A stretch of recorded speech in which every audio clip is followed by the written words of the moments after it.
शिशिर एक होटल में अपने दोस्तों के साथ बैठा हुआ था। उसने थोड़ी पी हुई थी। वह दोस्तों के सामने वामिका की तारीफ कर रहा था कि वह कितनी सुंदर और समझदार है। बातों ही बातों में उसके दोस्तों ने भी उसे छेड़ना शुरू कर दिया कि वह तो अभी से अपनी होने वाली बीवी की गुलामी कर रहा है। वामिका ने कहा है कि वह उससे सिर्फ संडे को ही थोड़ी देर बात करेगी, तो शिशिर भी उसकी बात पर राजी हो गया। अरे शादी से पहले तो लड़के लड़कियां एक दूसरे से बातें करते हैं, एक दूसरे को समझते हैं, लेकिन यहाँ तो ऐसा कुछ भी नहीं है। ऐसा लग रहा है कि जैसे शिशिर कोई शादी नहीं कर रहा, बल्कि वामिका इस पर कोई एहसान कर रही है। इस बात पर जहाँ सभी हंस रहे थे, पर शिशिर को यह बात चुभ गई। वह बोला, नहीं, ऐसा कुछ नहीं है, यह तुम लोगों का सिर्फ भ्रम है। मैं चाहूँ तो वामिका से अभी भी बात कर सकता हूँ, लेकिन बात उसकी पढ़ाई की है यार। उसकी अभी स्टडी पूरी नहीं हुई है, और अगर हम ऐसे ही फ़ोन पर बातें करते रहे तो फिर उसकी पढ़ाई कैसे पूरी होगी। मैं बस इसलिए उसे तंग नहीं करता। तभी एक दोस्त बोला, पर मैंने तो सुना है कि तूने जब वामिका को प्रपोज किया था स्कूल टाइम में, तो उसने तुझे रिजेक्ट कर दिया था। अब दूसरे दोस्त ने आग लगाई, ओह, तो इसका मतलब यह वामिका से लव मैरिज करना चाहता था। लेकिन जब इसकी दाल नहीं गली तो इसने अपने पापा को बोलकर अरेंज मैरिज फिक्स करवाई है, क्योंकि वह लड़की भले ही सामने से प्रपोज करने वाले को मना कर दे, लेकिन जब उसके माँ बाप ही ऐसा रिश्ता लेकर आएंगे तो फिर वो कैसे मना कर सकेगी। इससे समझ आ रहा है कि वह क्यों इसे ऐसे ट्रीट करती है। शिशिर, हाँ, उसने मुझे मना कर दिया, पर वो किसी से प्यार थोड़ी ही करती है। उसे किसी न किसी से शादी तो करनी ही है, तो फिर मुझसे ही क्यों नहीं। अरेंज मैरिज हो चाहे लव मैरिज, लेकिन वामिका मुझे मिल तो रही है ना, बस यही सबसे ज़्यादा मैटर करता है मेरे लिए। सारे दोस्त हंसने लगे। दिल को बहलाने का ख्याल अच्छा है। शिशिर, लगता है तुम लोगों को ज़्यादा चढ़ गई है, इसीलिए कुछ भी बकवास किए जा रहे हो। ऐसा कुछ भी नहीं है यार। देखो, मैं अभी वामिका को फ़ोन करता हूँ, तुम देखना वो मुझसे बात करने के लिए मना नहीं करेगी। यह सुनकर अभी सारे दोस्त चुप लगा गए कि देखते हैं कि शिशिर क्या बात करता है। शिशिर का एक दोस्त अश्विन चुपचाप बैठा ये सब तमाशा देख रहा था। शिशिर ने वामिका को फ़ोन किया। उधर दूसरी तरफ वामिका शिवाय के कमरे में उसके साथ आई। अनजाने में ही उसने खुश होते हुए शिवाय का हाथ कसकर थाम लिया और कमरे को चारों तरफ से देखते हुए बोली, यार तुम इस मामले में जरा भी नहीं बदले हो।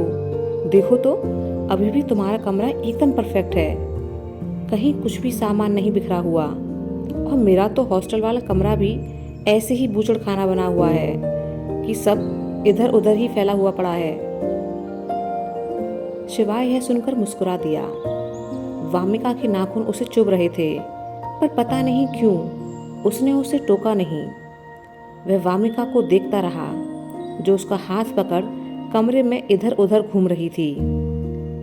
शिवाय, तुम्हें कमरा पसंद तो आया ना? वामिका ने यह सुन चौंक कर उसकी तरफ देखा, फिर अगले ही पल हंस पड़ी। पूछ तो ऐसे रहे हो जैसे कि तुम्हारी और मेरी शादी होने वाली है, जिसके बाद ये कमरा मेरा भी होने वाला है। शिवाय मुस्कुरा दिया, अगर मैंने तुमसे शादी कर ली तो फिर तुम्हारे आशिक का क्या होगा? वामिका, छोड़ो उसे, हम अपनी बात करते हैं।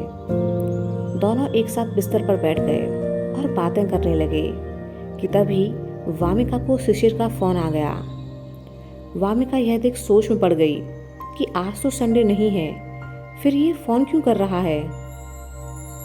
शिवाय, जो अपने हाथ पर वामिका के नाखून के निशान देख रहा था, ने उसकी फोन की स्क्रीन पर शिशिर का नाम देखा तो उसे थोड़ा अच्छा नहीं लगा, क्योंकि वह अपने दोस्त के साथ इतने सालों बाद समय बिता रहा था, पर इसने बीच में डिस्टर्ब कर दिया। अगर आप यह किसी और वामिका ने बेमन से फोन उठाया, क्योंकि उसे भी इस वक्त अपने दोस्त के साथ टाइम बिताना था। हेलो, आपसे अनुरोध शिशिर, है कि हाय, ऐसे लोगों की कैसी हो? हिम्मत ना बढ़ाएं और वामिका, उनके चैनल पर मैं इस ठीक कहानी हूँ, को ना सुनें। पर तुमने आज कैसे फोन किया? शिशिर, मैं दोस्तों के साथ बैठा हुआ हूँ। ये सब मुझे चिढ़ा रहे थे, कह रहे थे कि तुमने मेरे लिए अभी से नियम बना रखे हैं और अभी से तुम मुझे अपने इशारों पर नचा रही हो कि मैं संडे को ही बात कर सकता हूँ तुम्हारे साथ। इसलिए मैंने दिखा रहा हूँ कि तुम मेरे साथ कभी भी बात कर सकती हो। वामिका यह सुनकर नाराज हो गई। उन लोगों से कहो कि वो अपनी जिंदगी तक ही सीमित रहें, हमारी जिंदगी में दखल देने की कोशिश ना करें। शिशिर, ये लोग इस तरह की बातें करते ही क्यों हैं? और तुम प्लीज इनसे मेरे बारे में कोई बात मत किया करो। अगर तुम मेरी परेशानी समझकर मेरा साथ दे रही हो तो ये चीज इनके हिसाब से मेरा तुमको उंगलियों पर नचाना महसूस हो रहा है। शिशिर, तुम गुस्सा मत हो, ये लोग बस हंसी मजाक कर रहे हैं। तुम बताओ, क्या कर रही हो? पढ़ाई कर रही हो क्या? वामिका, नहीं, फिलहाल मैं हॉस्टल से बाहर आई हूँ। शिशिर, कहाँ हो? वामिका, मैं अपने दोस्त के घर पर हूँ। शिशिर, क्या मैं जान सकता हूँ उसके बारे में कि कौन है वो? वामिका, हाँ, शिवाय के यहाँ हूँ। तुम्हें पता है ना शिवाय के बारे में? शिवाय का नाम सुन शिशिर के दिमाग में बिजली सी कौंध गई और वह एकदम से बोला, ये शिवाय वही है ना जो 11th क्लास में तुम्हारे साथ पढ़ता था और जो अचानक स्कूल छोड़कर चला गया था? वामिका, हाँ, वही शिवाय है।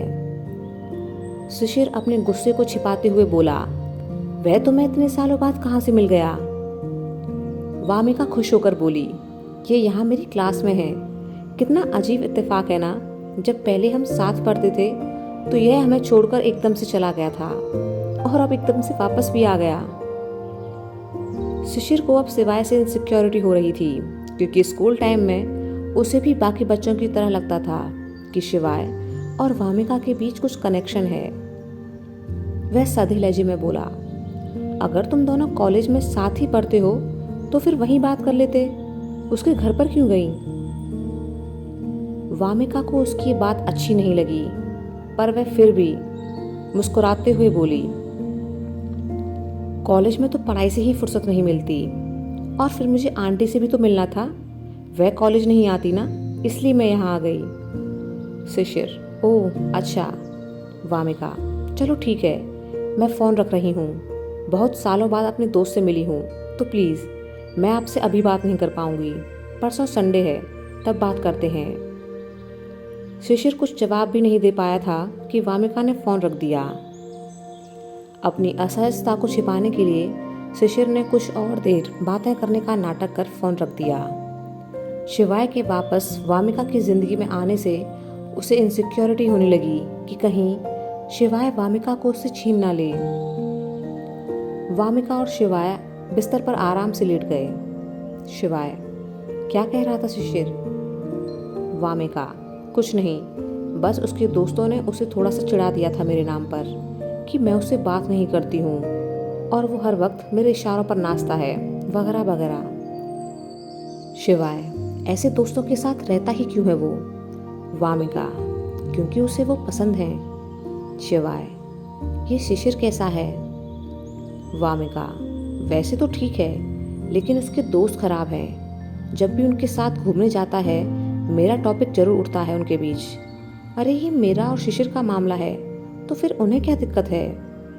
शिवाय, तो तुम उसे मना कर दो कि ऐसे लोगों से दोस्ती ना रखे। वामिका, माना कि वो लोग मुझे पसंद नहीं हैं, पर मैं ये कैसे कह सकती हूँ उससे कि वह अपने दोस्तों को बदल दे? दोनों चुप लगा गए। फिर वामिका झिझकते हुए बोली, वैसे एक बार मैंने इशारे में यह कहने की कोशिश की थी उससे, पर वह बुरी तरह भड़क गया था और यह बात माँ को पता चल गई कि मैंने उसे उसके दोस्त बदलने को कहा है तो उन्होंने बहुत डांटा मुझे कि ठीक है, अगर वो तुम्हारी सारी बातें मान रहा है, पर इसका मतलब ये तो नहीं कि तुम उसकी ज़िंदगी के हर छोटे बड़े फैसले में टांग अड़ाओगी।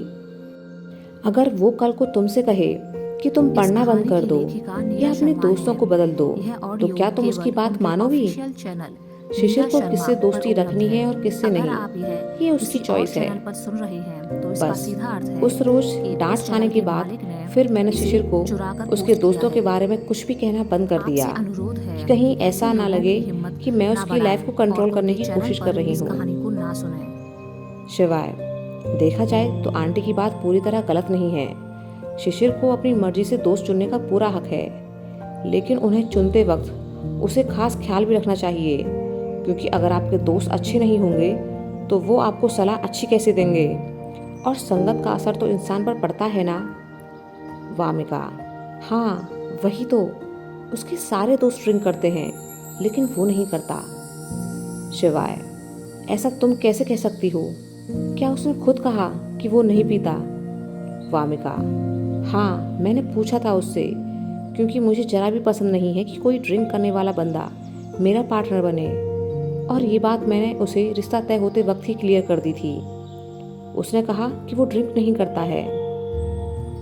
उधर दूसरी तरफ शिशिर अब गुस्से में शराब के नशे में बैठा सोच रहा था कि कल ही जाकर एक बार वामिका से कॉलेज में मिलाएगा, और साथ ही शिवाय को जता भी देगा कि वामिका अब उसकी मंगेतर है, तो वह उससे दूर रहे। वह अब तक वामिका को उसके मन की इसलिए करने दे रहा था क्योंकि उसे वामिका को खोने का कोई डर नहीं था और सख्ती दिखाने की कोई वजह नहीं थी, पर अब ऐसा नहीं लग रहा था।